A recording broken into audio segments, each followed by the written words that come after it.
અંકલેશ્વરના સ્થાનિકો દ્વારા જીઆરડીસીના વિવિધ પ્રશ્નો અંગે નોટિફાઈડ એરિયા ઓથોરિટીમાં રજૂઆત કરવામાં આવી અને પ્રશ્નોના નિરાકરણની માંગ કરાઈ હતી।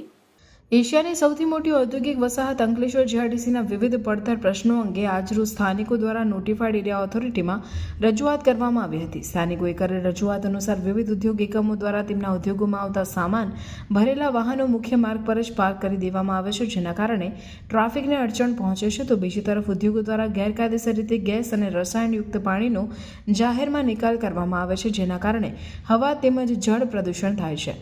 પ્રદૂષણના પ્રમાણમાં વધારો થતાં અહીંના લોકોના સ્વાસ્થ્ય પર અસર થઈ રહી છે, ત્યારે આ બાબતે ઉદ્યોગો પર કડક કાર્યવાહીની તેઓ દ્વારા માંગ કરવામાં આવી છે। આજરોજ આ જીઆઈડીસીના અંદર જે વારંવાર કંપનીઓ દ્વારા ગેર વર્તુકથી બહાર પ્રવૃત્તિઓ કરવામાં આવે છે અને વાહનો રોડ વચ્ચે ઊભા કરવામાં આવે છે, વારંવાર ગેસો અને જે કેમિકલયુક્ત પાણી છોડવામાં આવે છે નદીઓના અંદર, એ હિસાબથી આજ અમે રજૂઆત કરવા આવ્યા છે। તો આ કંપનીઓ પર કાયદાકીય એક્શન લેવાય એવી અમારી તમામ સ્થાનિકોની માંગ છે। આપણે નોટિફાઈડના ડેપ્યુટી એન્જિનિયર એવા મોહિત સાહેબને આજે અમે રજૂઆત કરી છે અને આ કંપનીઓ પર કાયદાકીય એક્શન લેવામાં આવે એવી અમારી સ્થાનિકોની માંગ છે।